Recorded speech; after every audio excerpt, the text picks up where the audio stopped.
Love is never rest in your comfort zone and in what's convenient. It is always giving outside of your comfort zone. It is giving of yourself, and it has to be very intentionally focused on what they need, not what you want to give. Hi friends, it is time to talk it out, and we are so glad that you are here with us. I'm Ginger Stocky with Aaron Cluley, Joyce Meyer, who all of you know, and is probably the reason that you came here, let's just be honest. That's why I'm here. And today we are thrilled to have our wonderful friend, relationship expert, Love McPherson with us. Always a pleasure to be here. It is so fun to have you here. Now, you are a certified marriage and family counselor. Yes. And so we are talking about relationships today. That's my space. This is going to be right up your alley. And we have all been having a reoccurring series on the podcast called What Are You Thinking? I like to say it like that. What are you thinking? But it's really about renewing our thoughts. So what we want to do today is begin to set that foundation to realize that how we think about people and how we think about our relationships really makes a difference. So if we want to think our way to better relationships, there are some things we all have to learn about it. Absolutely. I agree. I think that is absolutely the core and the foundation of every relationship. And I'm going to speak as a married woman for 40 years as well, because that's important. Because even in the younger years, I just remember how, when you're married, those first few, before you even get married, you start off with the honeymoon phase, that first 3 to 6 months. And what you get is you get chemical reaction. You get the dopamine, you get the serotonin, you get the oxytocin, and those are chemical reactions in your body to bring you in bond with people. And that lasts for like 3 to 6 months. And then it dies out, and you get to see that person. You be like, oh, okay. What is this? What I'm looking at? And a lot of times what we'll do, we'll blame our mate. We're like, okay, well, you changed. You're not. No. I tell the people, you were on drugs. Okay, you were on drugs, and you are still chasing your first high. If you think you're gonna go back there, and so what we have to do is we have to realize that the first, that's bonding for us to fulfill our call to be fruitful and multiply and, procreate the earth. However, after that, that's the passion. I'm not saying you can't have more passion, but the take advantage of that 3 to 6 months. But you know what? The next part is compassion. And so compassion requires a mindset. And a lot of times what happens is because we've had that first high on those drugs in our bodies, right? Those chemical responses, a lot of times we want that feeling again, but in actuality, what we have to do now, we have to work harder to create it, and we have to do it by really adjusting our mind. Now, I'm going to give you a real quick story about Tony and I. When we first got married, and it's so easy to flaw find. You'll be able to see their flaws, and so. We didn't have cell phones back then. We had sheets of paper. And I remember I had a spiral notebook. And I wrote down 25 things that I liked about my husband.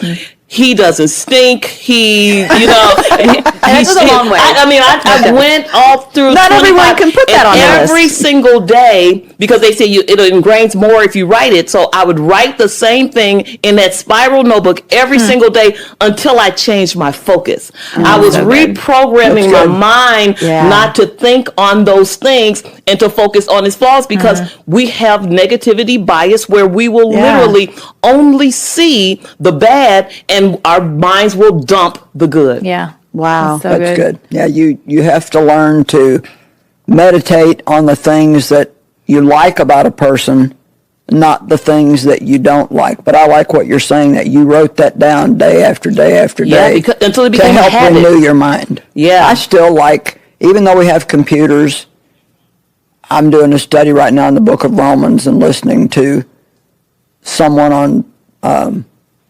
online, and I'm writing out my notes in longhand in a notebook. It helps me get it in me. It does me too. In preference to just doing it all on a computer. Yeah. Yeah. It helps me learn. I remember when I heard you speak, Joyce, about the mind and how it impacts every area of your life. And I didn't understand the full extent when you said every area of your life, because to think that even that affects all my relationships, like even as a mom and as a wife and just an employee, the mind is so powerful in all these aspects of our life. And I don't think we acknowledge that to the extent that's necessary. And what Love said is true. We do have a negative bias. That's just the old fleshly human nature. That's not the renewed part of us. But if we're thinking with the mind of the flesh, we're always going to think about what's wrong with the place where we work, what's wrong with ourselves, what's wrong with the way we look, what's wrong with your spouse, what's wrong with your house. I mean, everything's going to be what's wrong with everything. But if you think with the renewed mind, Bible says we have the mind of Christ, then you can purposely, and I want to underline purposely, you can purposely think on the good things. And like when you said your husband doesn't stink, I thought, well, my husband doesn't either, but I've never thought of that. So I didn't hear that. What a blessing. It is a good thing. I have said to Mike so many times, when we dated, you used to do this for me. And I never thought about, the drugs that I was apparently on then. And why don't you do that now? So I have dwelled on that in the past. So that's a really good perspective change. That in addition to that, what happens is a lot of times we tell people, okay, you might be happy single, but you'll be happier married, right? And actually happiness, even, when we're talking about our minds, what it does is the same thing painkillers does. And this is how it happens. You feel this ecstasy of happiness, a burst of happiness. But just like if you stay on a painkiller long enough, your body catches up and that same dose won't kill the pain like it used to. Yeah. The happiness after 2 years of marriage, basically you're back to where you were when you're single. But when by that second year, you're thinking, you used to buy me flowers. Why am I feeling this? Why am I disconnected more than I used to be? And so we began to blame our spouse and thinking outwardly that there's something about it. But really you have to look inwardly and say, what am I doing that I'm not doing intentionally?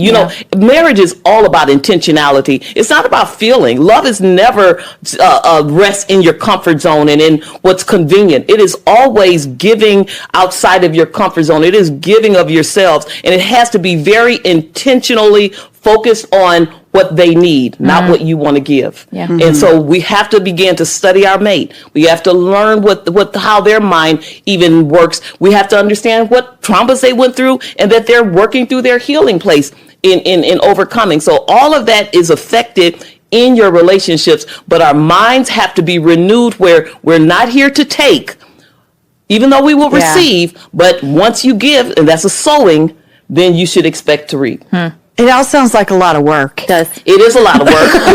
But there's a lot honest. of benefits to it, especially by the time, I would trade nothing for the work that was done at this age of the game. You understand? Because I dreamed about this day where, we could just relax and we can just enjoy each other. So I've longed for this day, and it's here, and it's worth every single work. That's good to know. You said something I want to camp on for a few minutes because I think it's very important. You said that it's important that we focus on what that person needs and give them what they need. And you see, what we do a lot of times, and I've even seen this in buying gifts or receiving gifts, sometimes people will give me something and I'll think, now, why did you give me that?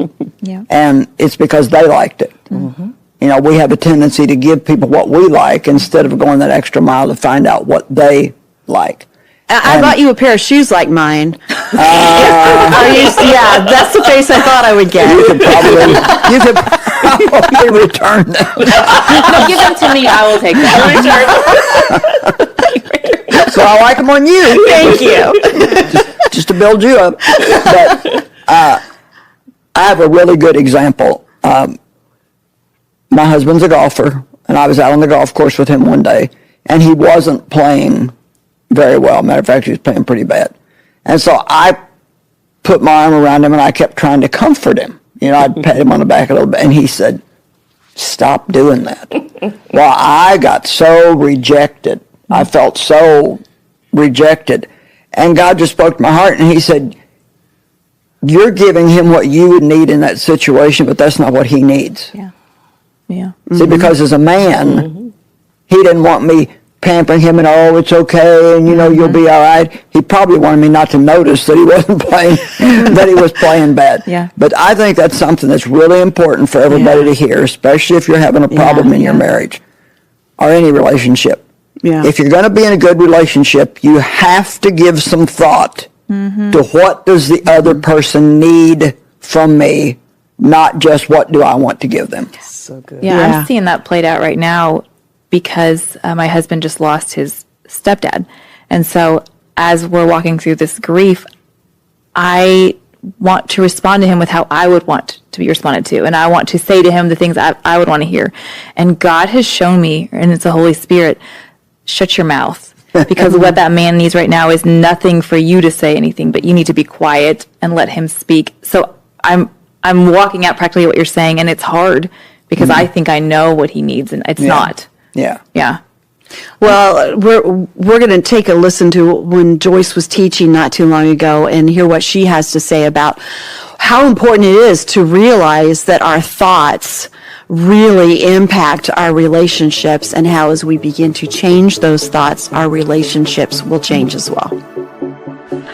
Philippians chapter 4, verse 8. Isn't Jesus so much fun? For the rest, brethren, whatever is true, whatever is worthy of reverence, whatever is honorable and seemly, whatever is just, whatever is pure, whatever is lovely and lovable, whatever is kind and winsome and gracious, if there's any virtue and excellence, if there's anything worthy of praise, think on and weigh and take account of these things. Fix your minds on them. So we only get to think pretty thoughts. We don't get to think ugly stuff. How does love behave toward other people? Well, honestly, I believe that all loving action begins in our thoughts about how we're going to see people, how we're going to determine the worth of people.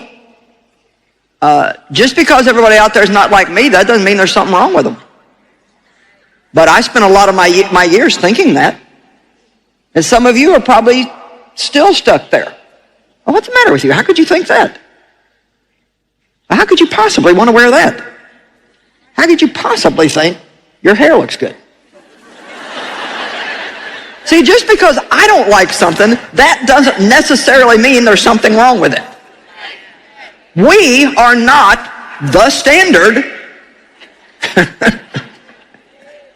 Come on, this is better than you're acting. We are not the standard for everybody else in the universe.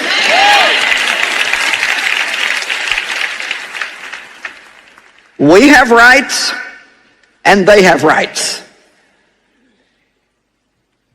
1 Corinthians 13:7 says, love bears up under anything and everything that comes. Now here we go. It is ever ready to believe the best of every person. Love thinks good things about people, and love believes the best. Now, if we can get this love believes the best thing, and see, I think that's the way David's, where I started out many, many, many years ago as a judgmental, critical fault finder. Do I have any relatives in here today? Let me add one. A suspicious, critical, fault-finding, judgmental person. I didn't believe the best. I believed the worst. And that was because I'd had a lot of bad things happen to me, and I had seen a lot of some of the worst of people. But just because I had a reason to be that way, I didn't have a right to stay that way.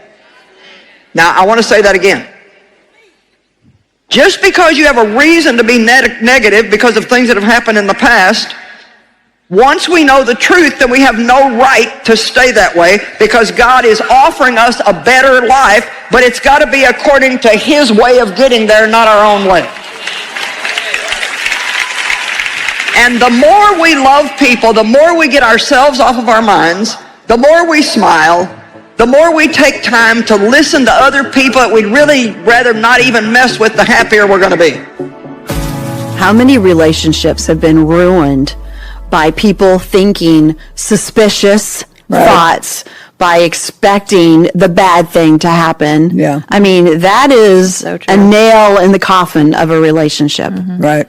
You know, a lot of times, first of all, that's one of the reasons why I always talk about, you know, we have to heal and really address the wounded inner child in us. You know, sometimes it's not a child, sometimes it's a teenager, sometimes it's the one who's in that past relationship. But we have to, the wounds in our life, because what trauma means, it's a Greek word for inner wounding, emotional wounds. So when we have emotional wounds in our lives, then we need God to heal those emotional wounds so we can operate in love. Because what happens is it distorts, and trauma does, it distorts how we see ourselves first, others, God, and the world. And so when we have a distorted image of who people are and we are afraid and don't trust and things like that, we will keep people at a distance. We'll build walls. We will be suspicious, like you said. And then the comfort is when people want to control how you do things and how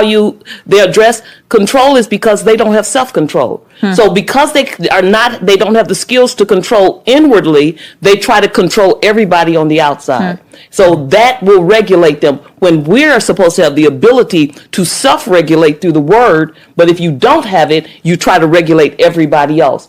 And so what we do is we can badger our spouses, we can badger our children, we can badger people, even the pastors of the church, to do things our way so we can stay in our comfort zone and we don't get out of control. But that all happens in our minds when we have cognitive distortions. That means what we see is not even truth. It's not reality. We've got to get back in touch with reality, and the reality is in the Word of God. Yeah, I think about people's preconceived ideas that they come into relationships with.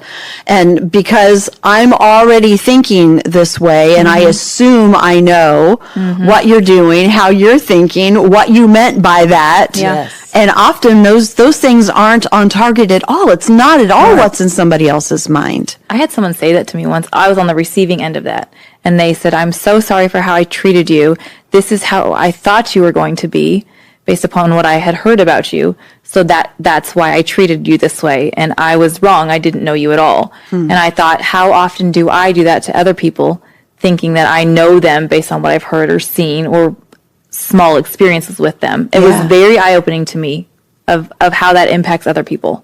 Well, I had a lot of experience as I grew up with watching men cheat on women. My dad always cheated on my mother, and then my first husband cheated on me all the time. And so by the time Dave and I got married, I was already suspicious that he would cheat on me. And it was amazing the things that I would see or find and blow them out of proportion and accuse him of something that wasn't even a reality. And he just said, look, if you can't trust me, we're not going to have a very good relationship. And I didn't know how to trust at that point because I had been hurt so much. So it's really important for people to know, you know, when you were talking love, you said something about emotional healing, and the thing that just came to my heart, wounds, yes. thing that came to my heart is, do you know how many people have no idea that God will even cares about or will deal with that area of their life? Yes. How many years did I go to church and the only thing I thought about was going to heaven? That if I had a relationship with God, if I believed in Jesus, I would get to go to heaven. But I had no idea at all that God wanted me to have a good, whole, complete, wonderful life here. Yeah. And I had so many wounds in me because of being sexually abused and abandoned to that abuse by my mother and then mistreated by my first husband for 5 years that I needed all kinds of inner healing. And but I had no idea that was part of what God wanted to give us. So how did you begin to adjust your thinking when it came to Dave and having those suspicious thoughts? Well, when I began studying the Word and realized that, God wanted to heal all of us, not just, Jesus didn't just buy us a ticket to heaven, but he said, I came that you might have life and have it more abundantly. I mean, if you read the Word, it says that he's provided a good life for us, laid out a good path that we might walk in it. So it took me a while to realize that God wanted me to enjoy my life. It took me quite a while to realize that, because as a child, I never got to be a child. So I didn't know what it was to just relax and enjoy for no reason other than just the enjoyment. I just wanted our viewers to realize that God wants to heal you everywhere that you hurt. He'll heal your mind, your emotions, your body, your social life, your finances, every area in your life. Jesus didn't just die so you could have your sins forgiven and go to heaven. That may be the most important thing he died for, but he bought you back from the devil. He redeemed you, and it's for a purpose that you might live a good life and enjoy him. That's so good, because exactly what you said, it specifically says that he was wounded for our transgressions, but he was bruised for our iniquities. And if you look at those wounds, that's the stuff you see on the outside. You see cuts or bruises from the outside. Those are the sins that are obvious to people. Oh, yeah, you did this, you did that. But the bruises are for our iniquities, the inner wounds. The bruises you don't see, it's a shedding of blood, but it happens on the inside of you, and the iniquities are the sins of the Father. Those things, those secret things that you hurt about, he paid the price. We can't just skip over and run straight over to by his stripes we are healed. We got to get all of that. The chastisement of our peace, depression, anxiety, all of that. He paid the price, like you said, for every part of us, and we need to tap into the goodness of what he's done for us. Right. Wow. Yeah. I want to ask you about some specific thoughts that impact relationships negatively, and see what you guys think about it, how people can change some of these patterns.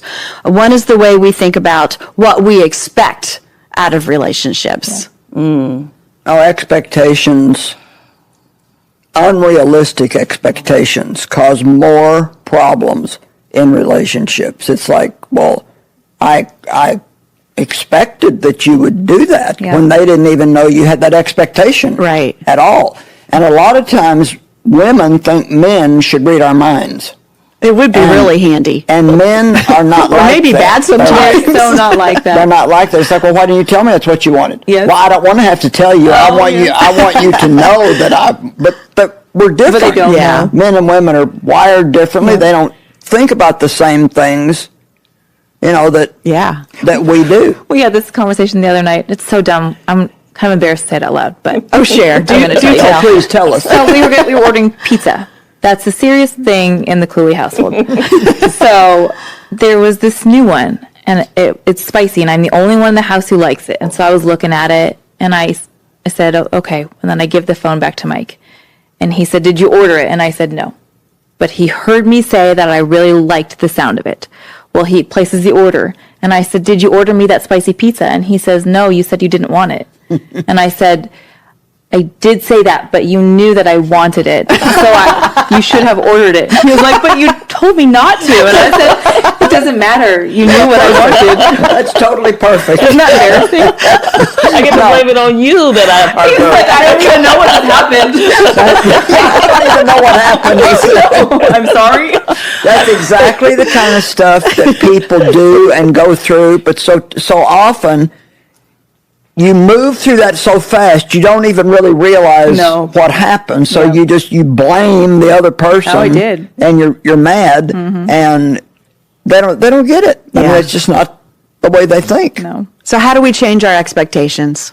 Well, you get realistic. But how do you do that and not lower your you should expect something of people. I should expect something of Mike. Yes, Something. but maybe you need to be willing to truthfully vocalize your Oh, expectations. sure. Not just think it in my head. Yeah, don't say, I'm going to tell you I don't want that pizza, but I really am expecting you to get it. And you know what? You also need to know yourself enough to know why you expect certain things, because there is conditioning that happen in our homes as well. Right. I remember with Tony, I came from a family of 10, 8 kids, parents, mother and father. But out of that 10, I hated doing dishes. I hated doing dishes because it was just piles of dishes. Yeah. And when he came from a family of 4, mother, father, and his sister and himself, he was like, oh, you'll never have to do dishes. Really? Yes, I'll do all the dishes. And let me tell you, so 40 years later, he has kept his word. But who would want that, right? Love McPherson is the one who interfered, okay? This is what ended up happening. Early in our marriage, we didn't have much money going to the dollar store to get our products. My husband would wash dishes, but this is what he would do with the dishwashing liquid. Family of 10, you're like, drip, drip, drip. Yeah. And 3 drips? Did you do 3 drips? Why 3? You should have been doing 2, right? And he's just doing it. Then he throws it on the dishes, and I'm like, that's ridiculous. You're going to kill us all with all of this, and we're going to die with suds in our body. I'm just going crazy. Sud poisoning. And he said, you want to do them? And I was like, no, but you want to do it? No, but you can do it I don't better. want to do it, but I want to tell you how to do it. Yeah. So finally, God said to me, this was absolutely God who said this to me. He says, love, how much does it cost you? Because he was going through every week he was going through a whole brand bottle of dishwashing liquid. That is a lot of suds. Yeah, It is. but it was only a dollar store suds. So, we got, and so he says, how much does it cost you for a whole year for him to do dishes? I said $52 because it's 52 weeks. He says, would you like to trade that and you do dishes? Well, then shut up and let him do his dishes. Yeah. Spray, honey, go ahead, because I don't want to get in there and start doing dishes. So, we can mess things up because we've been conditioned in our mind. Use just a few drips, wash it a certain way, and we'll interfere and discourage our mates. And we have unreasonable expectations that they will have the same rules of the home. Yeah. See, those are the death by 1,000 paper cuts, right? Yeah. Or the Bible talks about this, the foxes, the small foxes. Yeah, right. Those are the things, not even the big infidelity that actually breaks up the marriages. It's the small day-to-day foxes that spoil the vine in marriages. So even little expectations like that, find out if your way is the right way, the only way, or a way. That's good. Yeah. It's the said poisoning that is killing relationships these days. That's what's happening. I wish my husband was here to hear that because he really always likes me to do things. Well, now, this is how I do that. This is how I do that. I'm like, I don't care how you do that. This is how I do that. And when we talk about dishes, he does the dishes at night, and we don't get ours at the dollar store. And he puts soap in each dish. Oh. He and Tony are brothers, okay? And then, another mother. And then he soaks them, and he hand washes them, even though we have a dishwasher. He swears that he can get the dishes cleaner than the dishwasher. Even though the dishwasher water is like, I don't know, extremely hot, the heat. So I'm like, we have to have a dish drainer sitting on our sink all the time. He just got a new one. He's really thrilled with it. So. Well, sometimes you just let it happen. Yeah. Because to this day, we've been married 30 plus years, and Tim still folds his underwear himself because he wants it folded a certain way. Yeah, Dave has that about his socks. He's like, I don't do them that way. So it's like, okay, I'm perfectly fine with that. I'll be happy to put and them we in a figured pile. it out. He's fine with it. I'm fine with it. He gets it the way he wants. And I put mine in a little wadded up ball and throw it in the drawer. Yeah. Okay, here's another thought that with relationships. People think I'm not worthy of this relationship. Oh, that's so good, because one of the reasons for people sabotaging, especially during the dating point, is they think it's too good to be true. And so they will literally self-sabotage the relationship because they fear the rejection. And so they'd rather topple it than to wait till it's toppled. I'll reject you before you reject me. There we go. Yes. Wow. And how do we address that? How do we start changing that mindset? Learn the Word of God. Your mind is renewed according to the Word of God. We have to, the way I like to say it is we have to learn to think the way God thinks, not the way we think as human beings. And that's exactly what Romans 12 is talking about, that we are completely changed by the entire renewal of your mind, the Amplified Bible says. And that takes a lifetime of work. I mean, I've been at it 45 years and I'm still constantly learning that I got myself in trouble because I was thinking the wrong way or looking at something the wrong way. Yeah. Don't you think too, part of that though is like the statement that you made, I have to even be able to recognize that that's the statement that I'm making, because so many times I am pushing my thoughts towards you. It is your fault when I'm the one having that thought. So I have to even recognize that that's how I'm thinking. That it's like I need to figuring out the root of why am I pushing you away? Yeah. And I'm the one with the issue, but I don't intuitively know that unless I'm asking the Holy Spirit to renew my mind and He's pointing them out. Well, you know, a lot of the way that we respond to people is what we're accustomed to. And so sometimes you've got to find a new normal. And I was so accustomed to being disappointed in life and having bad things happen to me that I got to the point where I was afraid to expect anything good because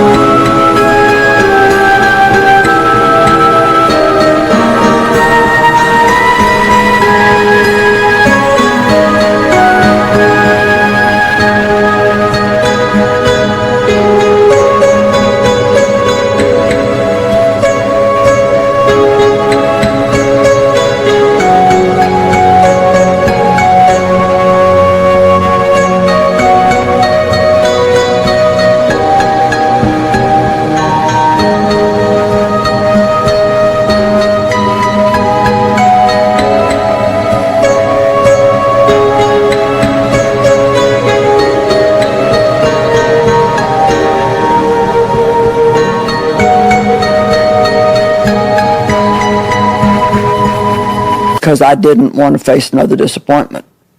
So the night that Dave proposed to me, I kept wanting to get home. My dad always went out and got drunk on Saturday night, and I wanted to get home before he got home, and I kept saying, I got to go home, and Dave was saying, well, there's something I want to talk to you about. And I thought for sure he was going to break up with me, and I was just thinking, just get it over with and get me home. And instead of that, he was going to ask me to marry him. But it was I was basing my expectation on what my experience had been in the past. And I think we have to learn, hope. And this was a big thing to me when I learned this. Hope is an expectation of something good. It's expecting something good to happen to you. And so we need to learn how to expect good things. And you say, well, what if I expect something good and something bad happens? Well, you go on from that and you continue to expect good things to happen. You know, it's not going to be perfect all the time, but if we expect bad things to happen, we're sure to get those. And if we expect good things to happen, we will get those. That's really That good. connects right to what many people think that destroys so many relationships is, what did they mean by that? Yeah, right. You know, we can just make up all kinds of scenarios in our head of the simplest phrase that somebody meant absolutely nothing by. Right. And it becomes, they're going to leave me, or that's true. they don't love me anymore. And wow, we can really think ourselves into a very bad spot. Right. I think the hope part that you said was amazing, because that is so necessary. You know, one of the things about hope is, one of the components of hope is that you actually see a way out. You see a door and an opening. And I remember when I was little, my father would take us to the fun house or the carnivals, and they had the fun house. They were in front of me. I get to this room. I'll never forget the room with all the doors. And it felt like as a child, maybe 30 doors. It's probably not as many. But you go and you don't know which door is the one to get out. And you open one, a skeleton jump out, and you open another one, and something else, it's a brick wall. And pretty soon, I remember just standing in the middle of the room. I wasn't going to open any more doors. It was too stressful. Like, I don't know what's about to happen.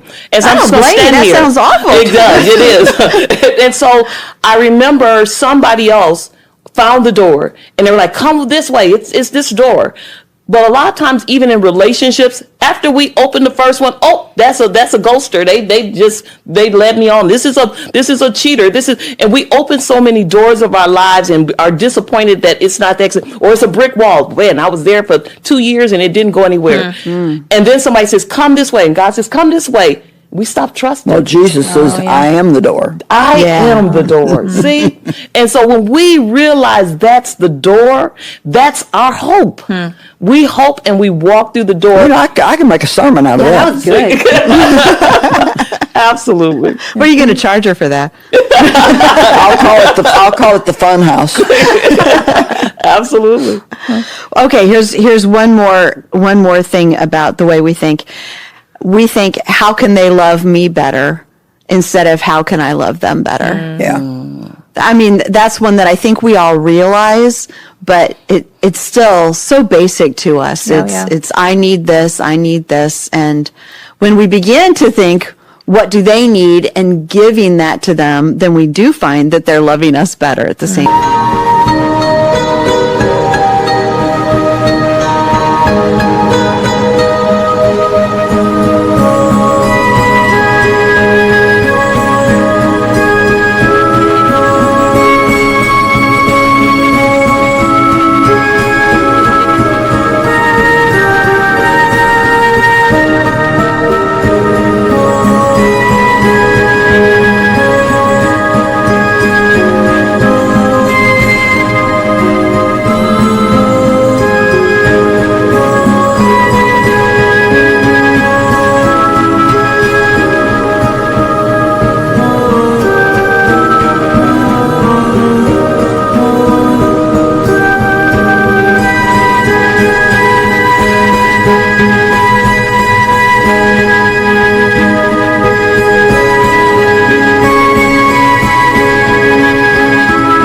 I don't know that we do realize it. I think that's probably one of our biggest problems is just selfishness. Absolutely. Oh, yeah. Plain selfishness. What are you going to do for me? You know, I'm expecting this, I'm expecting that. Oh, yeah. We're dying to self is a continual laying down of your life. I mean, Paul said, "I die daily." And I don't think that he just meant that he might be killed every day. I mean, he was in a position where that could happen to him. But I think that he also meant that he said no to himself on a regular basis in order to be in the will of God. Because Jesus said, "If any man will follow me, let him take up his cross and follow me." But he actually was talking about, if you read that in context, he was talking about living an unselfish life. And I'll tell you, that takes all the focus and energy that you can have, because everything about our old nature wants its own way. And you also have to see, you know, when we do have to always address the past, because the past will follow us into the future unless we cut it off. Right. And one of the things, if a person has had a history of neglect, sometimes what you'll see is they take on a sense of entitlement because they feel like, you wouldn't give me what was supposed to be given to me, and therefore from now on I'm going to take it, and whatever the cost. You wouldn't give me what I needed in this marriage, that's why I cheated. You wouldn't give me this, and this sense of entitlement and comparison and things like that. You've got to heal that place in you. When the Bible, you know, we're talking about the as I was thinking as a child and reasoning as a child and speaking as a child. And then we put away that child as we mature in Christ, and we put away the childish nature, and that gives us the ability to love. But if you say to a child, you know, child, we keep no record of wrong. No, I'm going to remember. Children will forget bad things, but if it's a wounded child, they will pull back. They will see things and embrace themselves. And so when you're talking about living out the love of 1 Corinthians 13, 4 through 8, you have to be in a mature place. You have to have a renewed mind to do that. All of those things will not happen without the healed self and the intervention of God in your life for the inner healing needed to love correctly and to receive love. Right. Yeah. Well, I thought of one that gets us in trouble with our thoughts. I think I'm right. Except what if you know you are? Yeah, well, No, that's a something that good one. saved Dave and I Good. probably thousands of arguments was just to simply say, well, I think I'm right, but I could be wrong. Just to let that thought in. Yeah. It's amazing how we fight to be right. Absolutely. And I think that comes from not feeling right about yourself. You feel like there's things wrong with you, so you feel like you have to prove that you're right in all these situations. For me, it's just plain old pride. I just think I'm I mean, right. That's you what know? it is in everybody. Yeah. It's like pride. And It took me a long time to learn that lesson that you're saying. Is I'm going to say this because I think it's right, but I might be wrong. I want to be open to the possibility that I could possibly be wrong, maybe at 1% chance. Well, one of the things that feeds this is people with our personality, the stronger-willed, more leadership-geared personality. The thing is you usually are right. But there are those times when you're wrong. And when I say you usually are right, it's just part of what God builds into you because of the position that you're going to have. And the gifts that he gives. And the gifts that he gives you. But it can definitely cross over a line to where it becomes prideful. Yeah. And you just won't even consider. A person who won't even consider that they might be wrong is a person that you are going to have a very hard time having a good relationship with, because nobody is right all the time. And our son David, who works here, has made a great transition over the years and does a great job. He's got our kind of personality on steroids. And he finally said, I finally learned that being right is highly overrated. And I thought that was good. We fight so much to be right. Yeah. But God taught me, he said, you know what? If you need to be proven to be in the right,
I'll take care of that. You don't have to try to prove to somebody you're right. What difference does it make if they think you're wrong? Yeah. Sometimes I'll hear myself, I wouldn't call it arguing, but just having a different opinion from somebody. Typically with Mike, probably because I'm most comfortable with him. But if we're differing in opinion, I can hear myself continue to push, even when at some point I think I don't even believe it myself anymore. Yeah. I'm going to keep going because I'm not going to tell him that actually I think you might be right in this one. And It's a matter of principle, yeah, and my argument is really good, Yeah. but I need to let go of some pride in that and say, actually, I think this one, you are right. So I identified that one quite a That's bit. really good. Yeah. This is a little bit different, but talking about a quote like you were just talking about with David, something that Tim said not long ago is he said, I can't allow my emotions to be controlled by things that are out of my control. And I thought, wow, that's really deep. And he was talking about sports. Of course. He was talking about not getting so upset when the game's not going on television the way that he wants it to. He's You like, are freeing some people right now. but what he said was incredibly intuitive, you know, Yeah. that there are so many things in life that are out of our control. We want to be right, but sometimes we're not. You know, we want our relationships to go well, but sometimes they're not exactly perfect. And so we can't let those emotions run the way that we respond to each other because some of it's just out of our control. Yeah. Sometimes that team you love is just not going to win. It's sad, but it'll be okay. Love and I were talking earlier before we started recording about kids and like my relationship with my kids as a mom and the things that I'm teaching them and they're seeing me respond in and how I communicate is going to affect them. And I thought it was so interesting what you said, so many really good things, but one of them was things I see in Caden, for example, my oldest, that are like me. How do I take the good parts? I mean, you really should say it because you did it so well, but I thought your explanation of how I will impact him and create confidence and humility and affect the way he thinks is really important. I think what we were talking about is how, I was saying, Aaron, and it was surprising to hear the people kind of before we started the broadcast kind of saying a little bit of that. I said, I think that when people see you and you look like you have it all, like you're beautiful, you're thin, you have a husband, you're working with Joyce Meyer, you have beautiful children, everything like that. In order to be accepted, you'll pull back a little bit and maybe not know everything. Which I think but to make everybody else feel good, you'll pull back a little bit. Because you said your son was asking questions that he knew the answers to. And I said, you don't know what he might have happened to him in school, where just to make everybody feel comfortable, he decided to adopt your way of making everybody feel comfortable, which is just kind of pull back a little bit and not operate in everything. And you need to teach him the difference between people pleasing, kind of pacifying people's egos, and humility, true humility. But there's some things that he needs to operate for his giftedness for the future that he needs to take authority on and be able to say what he needs to say about what he knows and what God has imparted to him. But if he trains himself to mute himself in order to people please, then his ministry will only go so far. Right. I think that's so good because what that says to me is not only how to teach him, but I need to think about how I'm thinking about myself because my thoughts are impacting how my kid is thinking about himself. And I don't necessarily realize the extent, like how far beyond myself do my thoughts affect? And the way that I treat myself or other people. That's not just me it's affecting and those closest. It's like generational it could go into. And that's bigger than I think I've given it credit to. A lot of wisdom inside that just needs, that people are waiting, pull on. Sure. As parents, we're always wondering what our kids are going to be talking about in counseling years down the road that we get to that. I'd like to limit it as much as possible. Counseling fund, like a college fund. One thing is for sure, there's probably not anything that's more important in relationships than our thoughts. And so I would like to say, think about what you're thinking about. Because so often our thoughts go through our minds so fast and we don't even realize that wrong thinking is what's causing the problem. we think you're causing the problem, this is causing the problem, that's causing the problem, not having enough money is causing the problem, when really, it's really all the way that we see it. And you can change your perspective by just changing the lens a little bit on how you're looking at it. And when God first started teaching me about thoughts, before I ever wrote the book, Battlefield of the Mind, he taught me, think about what you're thinking about. And so if you start to feel depressed, think about what you're thinking about. If you had a bad day, lay in bed at night and think, now, what were my thoughts mainly focused on today? And it won't take very long. Like, even sometimes when I respond a certain way that seems, it's like, I'll ask God, now, why did I respond that way? I don't want to just let it go and say, well, we all have weaknesses. I want to know, why did I respond that way? And a lot of times it's because of thinking based on old things that happened to me that I need to let go of what lies behind and press on to the good things that are ahead. So I just want to encourage everybody in these last few minutes that we have that your thoughts are so important. How you think about yourself, how you think about other people, how you give people a break. Give them room to have a couple of weaknesses. Give yourself room to have a couple of weaknesses. I remember when God said to me one time, I give you permission to have some weaknesses. And I thought, well, that can't be God. He wants us to be perfect and strong all the time. But we do have weaknesses, and God understands them.